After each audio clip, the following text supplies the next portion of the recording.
നമസ്കാരം. മലയാളി വാർത്ത ഇൻസൈഡിലേക്ക് സ്വാഗതം. CMRL എക്സാലോജിക് സാമ്പത്തിക ഇടപാടിൽ അന്വേഷണം പുരോഗമിക്കവേ വീണയുടെ പങ്കാളിത്തത്തിലുള്ള ലേക്കർ ഇന്ത്യ കോർപ്പ് എന്ന സ്ഥാപനത്തെ ചൊല്ലിയുള്ള വാദപ്രതിവാദങ്ങൾ ശക്തിപ്പെടുന്നു. ED റെയ്ഡിലൂടെ മാത്രമാണ് ഇത്തരമൊരു സ്ഥാപനത്തിന്റെ വിവരം പുറംലോകം അറിഞ്ഞതെന്ന തരത്തിലുള്ള പ്രചരണം തെറ്റാണെന്ന് തെളിയുകയാണ്.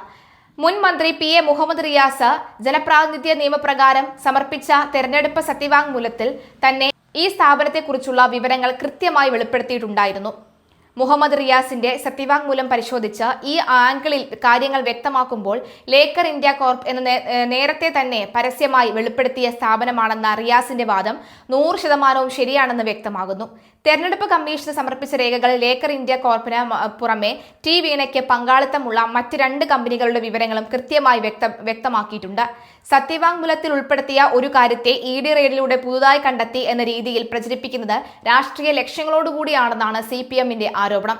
അതിനിടെ CMRL ഇടപാടുകളുമായി ബന്ധപ്പെട്ട് കോഴിക്കോട്ടെ വിവിധ കേന്ദ്രങ്ങളിൽ ED നടത്തിയ മിന്നൽ പരിശോധനകൾക്ക് പിന്നാലെ മുൻ മന്ത്രി മുഹമ്മദ് റിയാസിനെയും അന്വേഷണ സംഘം ചോദ്യം ചെയ്യിക്കുമെന്ന വിവരമാണ് പുറത്തുവരുന്നത്. CPM കോഴിക്കോട് ജില്ലാ സെക്രട്ടേറിയറ്റ് അംഗം P നിഖിലിനെയും ED വൈകാതെ ചോദ്യം ചെയ്യാൻ വിളിപ്പിച്ചേക്കും. കഴിഞ്ഞ മേയിൽ വീണ താമസിച്ചിരുന്ന തിരുവനന്തപുരത്തെ വസതിയിൽ നിന്ന് പിടിച്ചെടുത്ത ചുവന്ന കവറുള്ള ഡയറിയുടെ അടിസ്ഥാനത്തിലാണ് നിലവിലെ ED അന്വേഷണം പുരോഗമിക്കുന്നത്. ഡയറിയിൽ രേഖപ്പെടുത്തിയ സാമ്പത്തിക ഇടപാടുകളെ കുറിച്ചുള്ള ചോദ്യം ചെയ്യലിൽ കോഴിക്കോട്ടെ നിഖിൽ, വാരിസ്, ഷജൽ, ഫൈജാസ് എന്നിവരിലാണ് എക്സാലോജിക് അക്കൗണ്ടിൽ നിന്ന് പണം കൈപ്പറ്റിയതായി വീണ സമ്മതിച്ചിരിക്കുന്നത്. ചോദ്യം ചെയ്യൽ വേളയിൽ ഇവർ 4 പേരും ഭർത്താവ് റിയാസിന്റെ സുഹൃത്തുക്കളാണെന്നും അതിലൊരാൾ തന്റെ കൂടി സുഹൃത്താണെന്നുമായിരുന്നു വീണയുടെ മറുപടി. തെരഞ്ഞെടുപ്പ് ആവശ്യങ്ങൾക്കാണ് കമ്പനി അക്കൗണ്ടിൽ നിന്ന് ഈ തുക കൈമാറിയതെന്നും വീണ വ്യക്തമാക്കിയിരുന്നു. റിയാസിന്റെ സുഹൃത്തുക്കളുമായുള്ള ഈ സാമ്പത്തിക ഇടപാടുകൾ അദ്ദേഹത്തിന്റെ നിർദ്ദേശപ്രകാരമാണോ എന്നാണ് ED പ്രധാനമായും അന്വേഷിക്കുന്നത്. ഇതിന്റെ ഭാഗമായിട്ടായിരുന്നു റിയാസിന്റെ സുഹൃത്തുക്കളുടെയും സഹപാഠികളുടെയും വീടുകളിലും സ്ഥാപനങ്ങളിലും ED കഴിഞ്ഞ ദിവസം വ്യാപക പരിശോധന നടത്തിയത്. രാവിലെ 6:30 ആരംഭിച്ച മിന്നൽ പരിശോധനകൾ രാത്രി വൈകിയാണ് അവസാനിച്ചത്.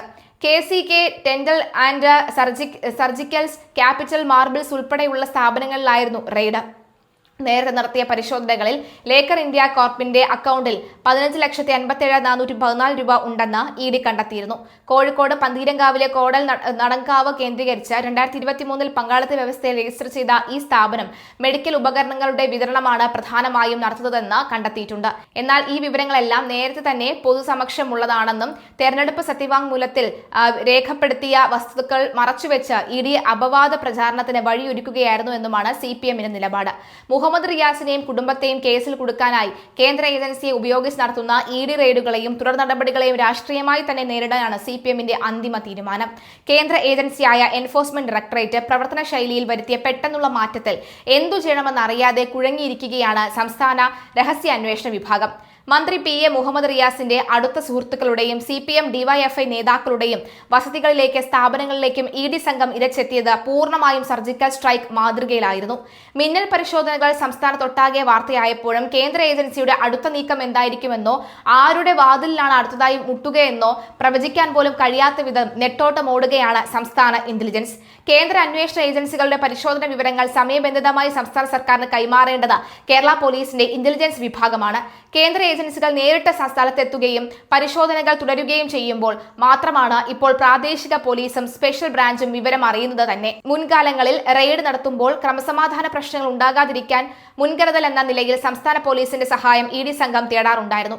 എവിടേക്കാണ് പോകുന്നതെന്ന് മുൻകൂട്ടി വെളിപ്പെടുത്തിയില്ലെങ്കിലും ക്രമസമാധാനം ഉറപ്പാക്കാൻ പ്രാദേശിക പോലീസിനെ ഒപ്പം കൂട്ടുന്ന പതിവുണ്ടായിരുന്നു. എന്നാൽ ഇത്തവണത്തെ മിന്നൽ പരിശോധനകളിൽ ഒരിടത്തും സംസ്ഥാന പോലീസിന്റെ സഹായം തേടാൻ ED തയ്യാറായില്ല. പൂർണ്ണമായും കേന്ദ്രസേനയുടെ കനത്ത സുരക്ഷാ വലയത്തിലായിരുന്നു നീക്കങ്ങൾ മുഴുവനും നടത്തിയത്.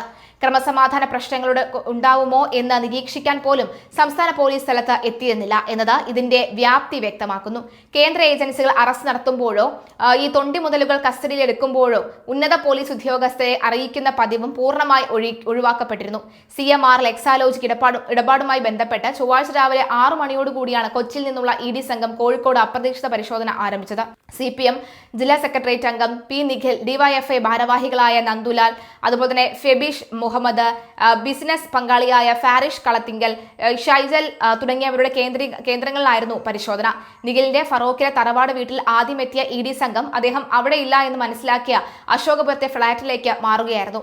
എന്തായാലും EDയുടെ സർജിക്കൽ സ്ട്രൈക്കിൽ വിറച്ചിരിക്കുകയാണ് പിണറായിയും കുടുംബവും സുഹൃത്തുക്കളും.